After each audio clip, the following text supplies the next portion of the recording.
금요일 새벽을 장례식을 이후로 제가 좀 하루 쉬었는데 그 전까지 여러분들 혹시 기억하시나 모르겠어요. 어떤 게 기억나세요? 예? 감독의 자격, 그다음에 집사의 자격, 이런 부분들을 가지고 3장 1절부터 13절까지 쭉 이야기를 했었습니다. 자, 감독의 자격과 집사의 자격 요건에 대해서 지침을 설명하고 있는 것이 바로 앞의 내용이에요. 앞의 내용. 그리고 디모데전서를 가지고 이렇게 딱 구분을 한다면 1장 1절부터 우리가 읽었던 오늘 3장 14절 전에 3장 13절까지가 한 묶음입니다. 네? 그리고 14절부터 3장의 끝절 몇 절이에요? 16절까지가 어떻게 보면 여러분 관절과 뼈와 뼈 사이에 관절이 있잖아요. 관절에 해당하는 부분이라고 보시면 될 것 같아요. 14절부터 16절이. 그리고 4장 1절부터 6장 끝절까지가 또 다른 한 묶음이라고 보시면 될 것 같습니다.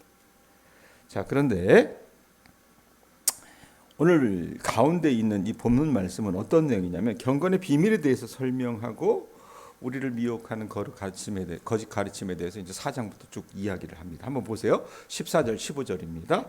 14절 15절 눈이 따라가 주시기 바랍니다. 내가 속히 내게 가기를 바라나 이것을 내게 쓰는 것은 만일 내가 지체하면 너로 하여금 하나님의 집에서 어떻게 행하여야 할지를 알게 하려 함이니 이 집은 살아계신 하나님의 교회요 진리의 기둥과 터니라.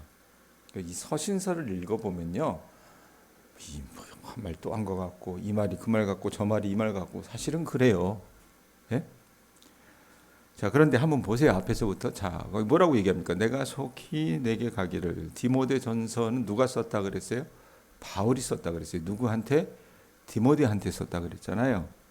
자, 그러면 여기 나는 누굽니까? 바울이 속히 내게 가기를. 너는 누구예요? 디모데예요. 예?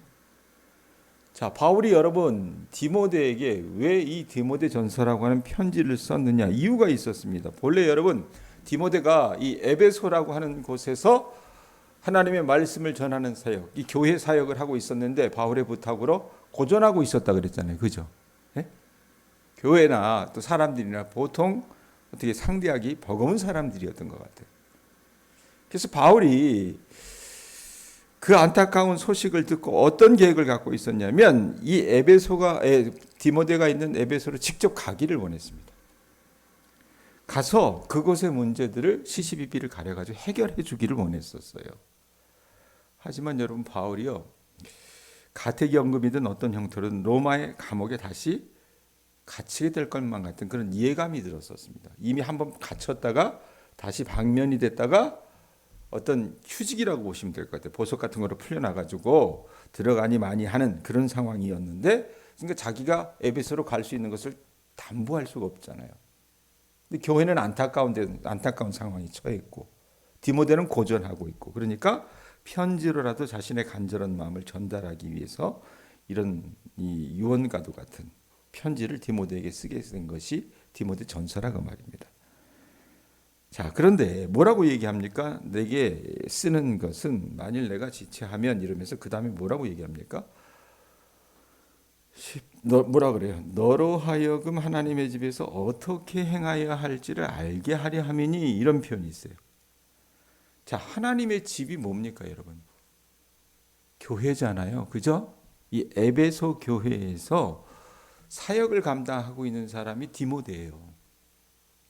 그런데 디모데가 하나님의 교회에 대해서 어떤 사역을 해야 되는지를 어떻게 해요? 바울이 다시 한번 꼬집고 싶었다 그런 그 말입니다. 그러면서 뭐라고 얘기하냐면 이 집은 뒤에 보세요. 15절 뒤에 보면 이 집은 뭐라고 그래요? 살아계신 하나님의 교회요 진리의 기둥과 터니라, 이런 표현을 해요. 그러니까 교회는 하나님의 집이고 교회는 어떻게 해요? 하나님께서 교회를 진리의 기둥과 터로 세우셨다 그래요. 예? 그러므로 여러분 교회는요, 우리가 생각을 해요. 요즘 시대에 교회는 여러분 어떤 거라고 생각을 하십니까? 동네 동호회만도 못해요. 미안한 얘기지만. 예? 마을회관만도 못합니다. 그러니까 이익 집단 중에도 어떻게 해요? 하질의 이익 집단이 되어 버렸어요. 근데 여러분 그건 교회가 아닙니다. 교회가 아니라 그 말이에요. 예? 여러분 교회는 뭐예요? 사람이 아닌 하나님을 기쁘시게 하기 위해서 어떻게 해요? 힘쓰는 곳이 교회여야 됩니다. 그리고 사람들이 듣기 좋아하는 말씀이 아니라 올바른 하나님의 진리를 선포하고 바로 가르칠 수 있는 곳이 교회가 돼야 된다 그 말이에요. 그러니까 교회 안에서 여러분 나타나는 게 뭡니까?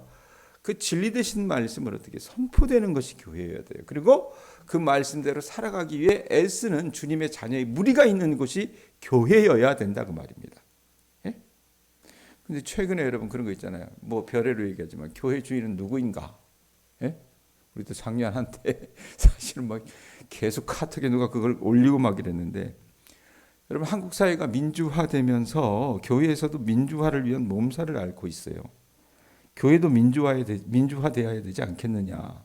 지금까지는 목사가 교회의 모든 일을 어떻게 다 해먹었으니까 이제는 대신 어떻게 해요? 평신도들이 하자 이러면서 교인들이 일어나기 시작합니다. 타당한 행동이라고 저는 생각을 합니다. 그러나 여러분 교회의 진정한 민주화가 뭘까? 뭐라고 생각하세요? 목사 교인들이 제가 봤을 때는 다 함께 교회 주인은 누구예요? 성도예요? 목사예요? 누구예요? 하나님이세요. 예? 그 살아계신 하나님 앞에 주인 되신 하나님 앞에 무릎을 꿇고 그들이 어떻게 해요? 머리를 맞대고 살아갈 때 그것이 여러분 어떻게 해요? 교회 민주화가 이루어지는 것이지 리더십을 누가 잡느냐 주도권을 누가 잡느냐에 따라서 달라지는 게 여러분 교회가 아니라는 얘기입니다. 그러니까 뭐 민주화는 이런 어떤 발상 그 자체는요 어떻게 보면 성경적인 어떤 교훈에서 벗어나 있을 때가 굉장히 많아요. 교회의 주인은 누구세요? 한 번 더 강조합니다. 누구예요? 목사예요? 장로예요? 누구예요? 하나님이세요. 예? 교회의 머리는 그리스도십니다. 살아계신 하나님 앞에 목회자나 또 평신도가 어떻게 함께 겸손히 무릎을 꿇을 때 교회는 교회다워질 수 있는 겁니다. 이거 좀 짚고 넘어가셨으면 좋겠어요. 아셨어요? 자, 그 다음에 16절 보세요. 바울이 시 하나를 읊습니다. 시 하나를 읊어요. 뭐라고 얘기합니까? 같이 한번 읽어봅니다. 알겠습니다. 시작. 크도다 경건의 비밀이요 그렇지 않다 하는 이 없도다. 그는 육신으로 나타난 바 되시고 영으로 의롭다 하심을 받으시고 천사들에게 보이시고 만국에서 전파되시고 세상에서 믿음 받으시고 영광 가운데서 올려지셨느니라 이래요. 자, 이게 뭐냐면 여러분 우리가 복음을 전한다 그러잖아요. 복음을 전파한다 그러잖아요. 그 복음의 내용이 뭐예요? 예? 그 복음의 내용이 뭡니까? 예수님의 구원 사역에 대해서 얘기하는 거예요. 그걸 바울은 여러분 뭐라고 얘기하냐면 자기식의 표현대로 16절 앞부분 보세요. 뭐라고 얘기합니까? 크도다라고 하는 감탄사를 써놓고 뭐가 크다 그래요? 경건의 비밀이요. 그러니까 복음을 바울은 어떻게 해요? 그 경건의 비밀이라는 어떤 또 다른 표현으로 얘기해요. 예수님 안에서 나타난 여러분 하나님의 계시를 이야기하는데 그래서 바울이 어떻게 해요? 복음을 가져다가 종종 하나님의 비밀, 그리스도의 비밀 이런 식으로 자주 표현을 해요. 자, 그러고 나서 어떻게 합니까? 복음의 내용에 대해서 얘기하는 건데 예수님이 이 땅 가운데 오셔서 하셨던 그 일들을 바울이 진술하고 찬양합니다. 예? 하나님께서 인간으로 여러분 어떻게 해요? 나타나셨고 보이셨으며 우리와 같은 인간으로 이 땅에 어떻게 성육신 하셨잖아요. 근데 그렇게 하신 이유는 뭡니까? 왜 사람의 몸을 입고 오셨어요? 남군사님? 남군사님을 구원하시기 위해서 오셨잖아요. 그죠? 예? 자, 그리고 그리스도께서는 거기 보면 뭐라고 얘기해요? 육신으로 나타난 바 되시고 16절 그 다음에 영으로 의롭다 하심을 받으시고 이 표현이 있죠. 예? 성령님에 의해 의롭다함을 받으셨다 그러는데 특별히 그리스도의 부활은 어떻게 해요? 이분이 정말 이 땅에 오신 메시아인가 그리스도인가 그걸 여러분 증명할 수 있는 게 뭡니까? 사람이 아니잖아요. 사람의 몸을 입고 오셨지만 인간이 되신 하나님이시잖아요. 그리고 그 인류를 구원하시기 위해서 자기가 어떻게 대속물이 되셔서 십자가에 달려 돌아가셨지만 그 모든 고난을 안고 그가 죽임당하셨지만 어떻게 해요? 3일 만에 부활하셨어요. 예? 부활하셨다 그 말입니다. 예? 그리고 천사들에게 보이셨다라고 얘기해요. 자, 보세요. 영으로 의롭다함을 받으시고 그다음에 천사들에게 보이시고 그다음에 뭐라고 얘기합니까? 만국에 전파되시고 세상에 믿음 받으시고 영광 가운데 올려지셨느니라 이런 표현이 따르는데 성육신하기 전에 여러분 하나님은 어떻습니까? 피조물의 눈에 보이지 않는 분이시잖아요. 그러나 하나님과 동등 되신 예수 그리스도께서 인간의 몸으로 성육신하심으로 인해서 어떻게 해요? 사람인 우리 인간들뿐만 아니라 천사들도 육신을 입으신 하나님을 어떻게 해요? 볼 수 있게 되었다는 얘기입니다. 그러고 나서 이 예수님의 사역은 어떻게 해요? 교회를 통해서 예루살렘에서부터 땅끝까지 전파됐으며 세상에서 믿음 받았다라고 해요. 자 보세요. 뭐라고 얘기합니까? 천사들에게 보이시고 그 다음에 만국에서 어떻게 되셨다 그래요? 전파되시고 그리고 어때요? 이게 사도행전 시대의 이야기잖아요. 여러분 덧없다고 생각했어요. 사람들은 그 헛소리라고 생각했는데 그리스도께서 부활하시고 승천하신 이후에 사도들이 성령 충만을 받아가지고 복음을 전했더니 어떻습니까? 정말로 여러분 예수를 핍박하는 사도 바울과 같은 사람도 주님 앞에 꿇어 엎드리고 여러분 회개하고 돌아오는 역사들이 굉장히 많이 일어났다 그 말입니다. 그래서 교회를 통해서 복음이 전파됐고 그 예수님은 어떻게 해요? 구주로 믿음 받으셨다는 얘기예요. 그리고 마지막에 뭐라고 얘기해요? 영광 가운데서 어떻게 하셨다 그래요? 올려지셨느니라. 여러분 이건 뭐냐면 이 예수님께서 승천하신 사건을 얘기하시잖아요. 그런데 주님이 뭐라고 얘기하십니까? 올라가시면서 승천하신 그대로 다시 어떻게 해요? 재림하신다 그랬죠. 예? 그러니까 재림을 확실히 증명해 주는 표현이라고 보시면 될 것 같습니다. 자, 이런 찬송을 지금 바울이 하고 있는데 이건 뭡니까? 여러분 디모데에게 다시 한번 어떻게 해요? 확인해 주고 있는 거예요. 네가 그곳에 있으면서 목회자로 있을 때 여러분 사역의 본체가 뭐냐? 너가 말씀을 전하는 그 선포의 핵심이 무엇이어야 되느냐? 뭐예요? 예수를 증거하는 것이에요. 목사의 왕국을 만드는 것도 아니고, 그죠? 어느 교인들 몇몇이 좋아하는 그들의 어떤 나라를 만들어주는 것도 아니고 뭐 해야 돼요? 경건의 비밀, 곧 예수 그리스도의 죽으심과 그 부활 그리고 영광 받으셔서 승천하신 일들을 어떻게 해요? 만방 가운데 선포하는 것이 바울이 디모데에게 권했던 목회자의 어떤 소임이라고 말입니다. 아셨어요? 자, 그러고 나서 4장 1절로 넘어갑니다. 4장 1절 보세요. 뭐라고 얘기합니까? 자, 아까 그랬어요. 제가 뭐라 그랬어요? 1장 1절부터 3장 13절까지가 한 뭉탱이라고 그랬어요. 그죠? 그리고 3장 14절부터 16절까지가 뼈와 뼈가 마주쳐 있으면 가운데 뭐가 있어요? 백곰선생 관절이 있죠. 안 그러면 아프잖아요. 그죠? 나머지 뼈다귀, 나머지 뭉태기가 4장 1절부터 있어요. 예? 후반부에 해당되는 얘기입니다. 자, 그러면서 뭐라고 얘기합니까? 4장 1절 보세요. 뭐라고 얘기합니까? 그러나 성령이 밝히 말씀하시기를 후일에 어떤 사람들이 믿음에서 떠나 미혹하는 영과 귀신의 가르침을 따르리라 하셨으니 이래요. 예? 교회라고 하는 것이 여러분 그냥 사람들만 모인 곳이 교회가 아닙니다. 교회는요 영적인 곳이에요. 그러니 목회자건 교인들이건 교회 안에 벌어지는 일들을 보면서 영적으로 어떻게 해요?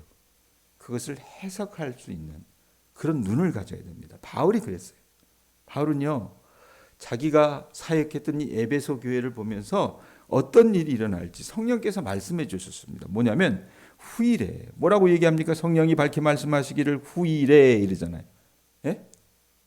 미래 어느 날에 교회 안의 사람들이 믿음에서 떠나게 되는 어려운 일들이 일어나게 될 것이라고 디모데에게 경고하고 있는 거예요. 야, 너 이것만 하면 교회 다 잘 될 거야. 이게 아니에요. 교회는 여러분 문제가 없는 곳이 아닙니다. 늘상 문제가 일어나요. 늘상. 예? 늘상. 그렇기 때문에 어떻게 해요? 늘 촉각을 세우고 바라봐야 돼요. 예? 자, 그런데 뭐라고 얘기합니까? 거기 어떤 일이 벌어지냐면 어떤 사람들이 믿음에서 떠나 미혹하는 영과 귀신의 가르침을 따르리라 하셨으니 이렇게 얘기해요. 예? 자, 미혹하는 영은 뭔지 아시죠? 사람들을 어떻게 헷갈리게 만든다는 얘기예요. 그리고 귀신의 가르침을 따르는 거짓 교사들. 여러분, 이런 사람들의 어떻게 가르침을 따르는 일들이 일어날 것이라고 얘기를 해요. 예? 근데 재미난 건 뭡니까? 이 사람들이 굉장히 영적인 채 한다는 겁니다. 우리로 얘기하면 뭐예요? 신령한 채 한다는 거예요. 마치 그래서 거짓 교사들의 가르침을 따라가야 더 영적이고 건강한 성도인 것처럼 온갖 어떻게 해요? 감언이설로 사람들을 미혹하고 세뇌시키려고 했었던 것 같아요. 이 미혹하는 영과 여러분 그 귀신의 가르침은 마치 사기 범죄처럼 언제나 어떻게 해요? 눈에 쉽게 드러나지 않습니다. 제 단점이 뭔지 아세요? 저는 순진해가지고 사람을 너무 쉽게 믿어요. 그래서 늘 당해요. 늘 당해요. 그런데 여러분 세상 살아가면서 보시지만 어떻게 해요? 사람은요 믿을 만한 존재가 못 돼요. 기대할 만한 존재가 못 됩니다. 안 그래요, 백권사님? 그냥 사랑해줘야 할 대상이지. 예? 어찌됐건 여러분 이렇게 우리를 속이고 현혹하는 사람들은 눈에 띄어야 안 띄어요? 안 띄어요, 여러분. 신천지가 여러분 교회 어떻게 들어오는지 아세요? 신앙생활 잘하는 모습으로 들어옵니다. 요즘은 그렇대요. 자기네들이 전략이. 예? 그래서 교회 안에서 열심히 사역을 하다 어느 정도 그들의 언권도 세워지고 존재감이 나타나면 그때부터 어떻게 하느냐? 목사를 막 뒤흔는데 그때까지는 어떻게 해요? 모르는 거예요. 아주 신앙생활 잘한 줄로 알고 방언도 잘하고 예?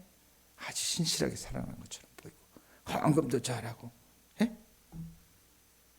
그런데 어때요? 그 사람들이 사람을 속일 때가 많잖아요. 그런데 이 이단의 역사는요. 오랜 세월 계속해서 이어져 왔던 거예요. 그래서 거짓 가르침을 멋지게 포장해서 매력적인 모습으로 여러분 우리를 현혹시킬 수 있는 것이 많은 것이 이 이단의 역사였다는 것을 아셨으면 좋겠어요. 바울이 그걸 알았기 때문에 어떻게 해요? 지금 그거 주의해라 라고 얘기합니다. 그러면서 2절 보세요. 뭐라고 얘기합니까? 자기 양심이 뭘 맞았대요? 화인을 맞아서 외식함으로 거짓말하는 자들이라. 자, 이 거짓 교사들에 대해서 바울이 설명하는데 여러분 양심이 뭔지는 알잖아요. 옳고 그른 것을 분별하고 판단할 수 있는 능력을 양심이라고 얘기합니다. 그러니까 믿음을 따르는 선한 양심은 도덕적인 삶을 살아갈 수 있게 해요. 요즘 사람들이 여러분 특징이 뭡니까? 양심이 없어요. 양심이. 예? 이제는 어떤 선악의 분별이 없어요. 자기가 생각하는 선은 뭡니까? 이게 내게 유익이 되면 선이고 그렇지 않으면 악입니다. 예? 이게 세상이 어떻게 해요? 완전히 거꾸로 되돌아간다고 말입니다. 그런데 양심이 회복되면 어떻습니까? 사람들이 선악을 분별하고 어떻게 해요? 윤리적으로 살아갈 수 있다고 말입니다. 예? 근데 양심에 여러분 화인 맞은 사람들은 어때요? 제가 그랬잖아요. 이익을 따라간다고. 그러면 자기 욕망을 채우기 위해서 어떻게 합니까? 남의 눈에 피눈물을 흘리는 건요. 식은죽 먹기로 하는 인간들입니다. 이건요. 고대 시대에도 그랬다고 말입니다. 예? 그리고 이 사람들 여러분 말씀해 보면 뭐라고 얘기해요? 화인을 맞아서 그 다음에 뭐라고 얘기해요? 외식함으로 거짓말하는 자들이라 이렇게. 예? 남들에게 보여지는 부분만 보기 좋게 꾸며서 여러분 외식하기를 즐겨 한다는 얘기예요. 없어도 있는 체하고 몰라도 아는 체하고 못나도 잘난 체하고 자기를 은근히 뽐내며 살아가는 사람들이 여러분 나타날 거라고 말입니다. 자, 이것은 여러분 요즘 시대에도 동일하게 나타납니다. 그러니까 솔직히 제가 며칠 전에 설교하면서 그랬잖아요. 나 요즘 젊은 애들 천국 갈지 모르겠다고 한다고 그랬잖아요. 왜 그런지 아세요? 그 아이들이 이런 모습으로 살아갈 때가 많아요. 저게 정말 예수를 믿는 인간일까? 이런 의심을 가질 때가 많다고 말이에요. 교회는 다녀요. 예? 그리스도를 자기의 구주로 고백했다고 합니다. 근데 어찌 저리 영악하고 어찌 저리 이기적인 삶으로 충만한 인생을 살아갈까? 생각해 보면 제가 봤을 땐 그 안에 예수가 없다라는 것을 여러분 우리가 미루어 짐작할 수 있다는 얘기입니다. 젊은 사람들도 들으면 기분 나빠하겠네. 자, 3절 보세요. 이 사람들이 뭐라고 가르치냐면 3절 보세요. 뭐라고 얘기합니까?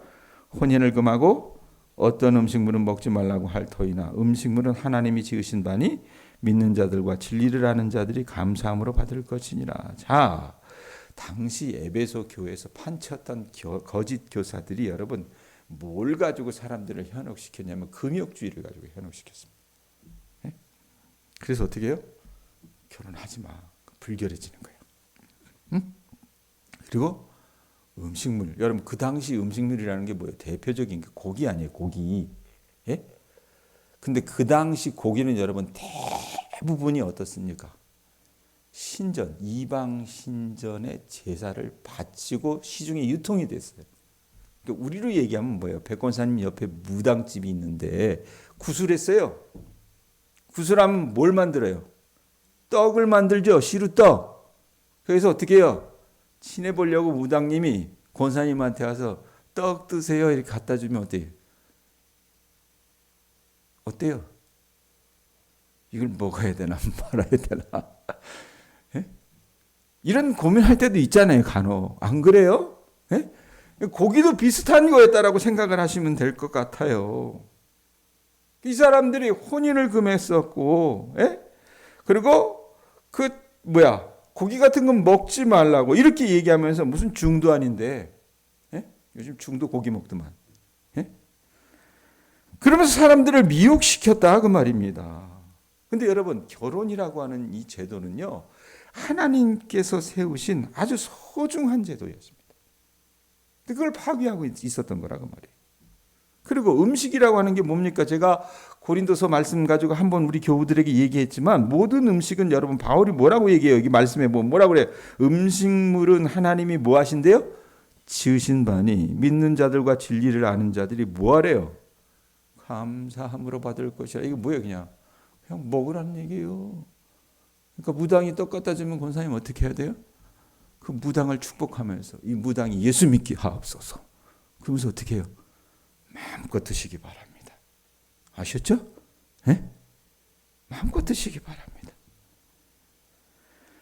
자, 하나님께서 여러분 우리에게 주신 음식은 귀하고 감사하게 잘 먹어야지 이상한 논리에 빠져가지고 음식을 가려 먹거나 삼가지는 많아야 된다는 얘기입니다. 근데 어떻게 해요? 그때 당시에는 이런 일들이 일어났다 그 말이에요. 그러면서 4절 5절 보세요. 뭐라고 얘기합니까? 하나님께서 지으신 모든 것이 뭐하대요?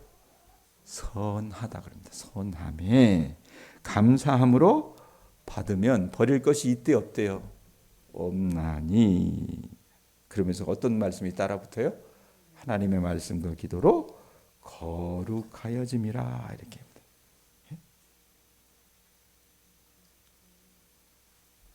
여러분 하나님께서는 어둠이 조금도 없으시기 때문에 하나님께로부터 온 모든 것은 선하다라고 그렇게 이야기하는 거예요. 왜? 하나님은요 모든 것을 정결케 하십니다. 무당이 갖다 준 떡이라도 여러분 어때요?